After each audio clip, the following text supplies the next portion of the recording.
This video we're going to discuss the most important events that took place during the previous 12 hours. We have lots of very interesting updates, so let's start. And first, we're going to talk about Putin. Yesterday, he gave a speech during the Valdai summit. Putin was talking about everything. He covered the most important questions. He covered most of the most important questions in the world. He was talking about Ukraine, about Europe, about France, about Shadow Fleet, about missiles, about a peaceful settlement of the conflict in Ukraine. So he covered almost everything. We will not discuss every single statement that was made by the president of Russia. We will talk just about the most important topics about Ukraine and about relations with the United States of America.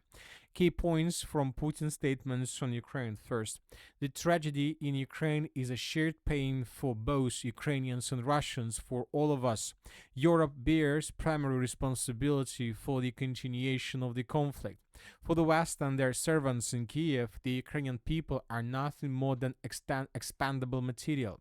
The root cause of the Ukraine and other crises lies in the West's post-Cold War policies. Those who pushed Kiev into confrontation cared nothing for the interest of either Russia or Ukraine. The tensions between Russia and Ukraine are an inevitable result of the USSR collapse. Putin believes that the situation in Ukraine would have been different in a truly multipolar world. For the West, Ukraine is merely a card in a large geopolitical game, a tool to pursue its goal and profit from war. Russia is grateful to all countries that have made genuine efforts towards a peaceful settlement. Despite years of propaganda, changes are gradually taking place within Ukraine itself. And another important statement regarding the Tomahawk missiles. The supply of Tomahawk missiles to Ukraine would mark a qualitatively new stage of escalation in relations between Russia and the United States. The use of Tomahawk without American participation is impossible, the president said. At the same time, the possible transfer of Tomahawk missiles to Kiev will not lead to a turning point on the front in favor of the armed forces of Ukraine. Tomahawks are a powerful weapon, but not entirely modern. They were ATACMS, so what? We adopted and learned how to shoot them down. So probably this is the most important factor why the United States of America is not sending Tomahawk missiles to the Russian Federation, because generals in the United States of America understand that most likely sooner or later the Russians will begin bombing and will begin dropping them down, bringing them down, which means that the US will start suffering huge losses. I'm talking about reputational losses. Furthermore, if Russia find a solution how to bring them down, obviously this will strengthen position not just of the Russian Federation but also of Iran, of maybe Syria, and maybe China, and so on. So obviously nobody wants to reveal their own cards. Now let's discuss the situation in Ukraine. During the previous 12 hours, we received lots of very important updates. According to information we have, Russia carried out another massive missile and drone attack all over the entire territory of the eastern Ukraine. This morning, the pro-Ukrainian resources published this portal where we can see the approximate routes of Russian attacks. As you can see, Russia used missiles and drones. The Russians used cruise missiles and ballistic missiles and hypersonic missiles. But there is a very important difference between this attack and the previous attacks that were carried out by the Russians since the beginning of the special military operation. As you can see, the Russians attacked not just a city or two or three cities. The Russians attacked almost every single square kilometer in the eastern and the northeastern parts of Ukraine. If you remember, Russia several days ago attacked just the city of Kiev. A few days ago, the Russians attacked just three cities: Kiev, Dnipro, and let's say Odessa. So it's usually the Russia limits its targets during another missile or drone attack. But this time, the Russians attacked lots of targets. Probably dozens of targets were destroyed, and most likely the Russians were attacking energy facilities and the transport infrastructure of Ukraine. For example, during the previous hours, we got this video. Most likely, this is the consequences of another Russian attack. And here we can see that Russians destroyed some energy facility that was located along the railways. This most likely energy substation was used by Ukrainians with the purpose to supply this part of railway service for trains. But now this substation was completely destroyed, and this will bring significant problems to Ukraine because we see that something big is brewing in the northeastern and the northeastern part of Ukraine, and we see that Ukrainians currently don't have any possibilities to bring forces fast. Furthermore, we got report that in Chernihiv, power cannot be supplied even according to the previously announced schedule of 3 hours on, 3 hours off. So the Ukrainians still haven't managed to restore energy supply to some parts of Ukraine, and we understand that the situation is going to worsen. Furthermore, according to information we have, the Russians during the previous night attacked the city of Poltava. The source reporting that at least 6 Iskander missiles were recorded. So as of the beginning of the 3rd of October of 2025, we haven't received lots of updates of what exactly was attacked by Russia. We believe that the Russians were attacking energy substations along the railways or something like this.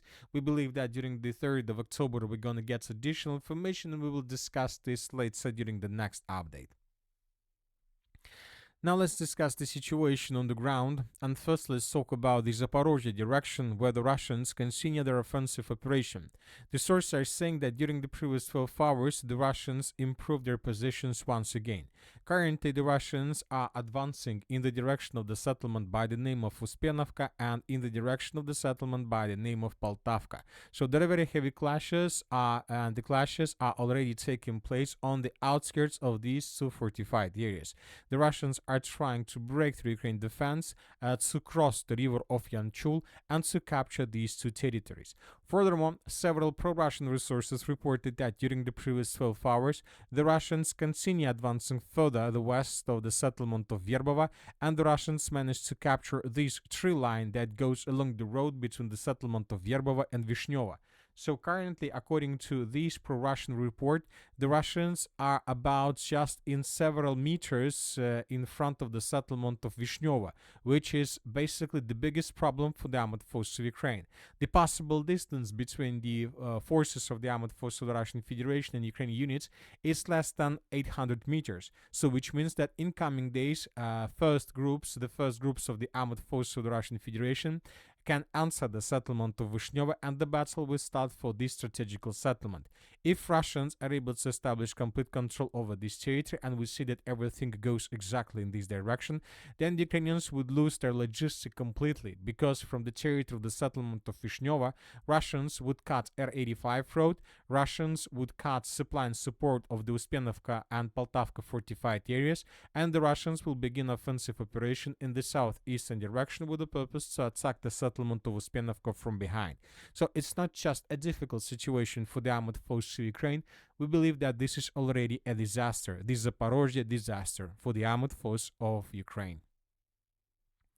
Now let's move further and let's discuss the situation in the Konstantinovka direction. During the previous 12 hours, additional changes on the ground were recorded. Several neutral mappers and pro-Western resources reported that the armed forces of the Russian Federation managed to break through Ukrainian defense and to capture almost completely the settlement by the name of Kliban Byk. So we are waiting for additional confirmation. I would like to remind you that the Minister of Defense of the Russian Federation reported that Russians captured Kliban Byk a long time ago, but later Ukrainians carried out a number of counterattacks that allowed them to restore control over the settlement, and now we see that the Russians are about to finish the battle. The Ukrainians soon will be forced to fall back further in the northern direction. Now let's move further and let's discuss the situation in the Liman-Sivers direction. We have small changes on the ground. During the previous 12 hours, pro-Ukrainian resources published this video, where we can see how Ukrainians sent FPV drones with the purpose to clear the northern and the northeastern parts of the settlement by the name of Yampol. Here we can see how Ukrainians were FPV droning the edge positions of the armed forces of the Russian Federation on the territory of the settlement. So there are lots of episodes in this video, and 3 of them were geolocated. So based on this video, we have adjusted the northern and the northeastern part of the settlement of Yampol. So now we have no doubts that the Russians continue their offensive operation in this area, and that the Russians slowly but step by step increasing their positions and their foothold on the territory of this area. Furthermore, the sources are saying that the clashes for the settlement of Dronovka are ongoing. Now let's discuss the situation in the northern direction. Let's talk about the city of Volchansk.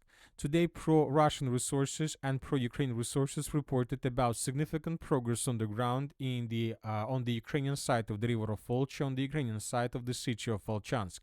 Today, Ukrainian resources published lots of videos of how they were bombing and attacking the industrial zones, the industrial areas of the city of Volchansk on the Ukrainian side, the most fortified territory on the city. And here we can see how Ukrainians were bombing and attacking edge positions of the armored force of the Russian Federation in this area.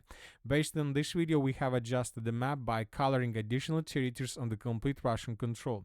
By the way, the president of the Russian Federation reported that there is no issues, no questions whether the Russians are able to capture the city of Volchansk or not. It's just a question and a matter of time. So it seems that the Russians are planning to finish the battle for this area also in coming weeks.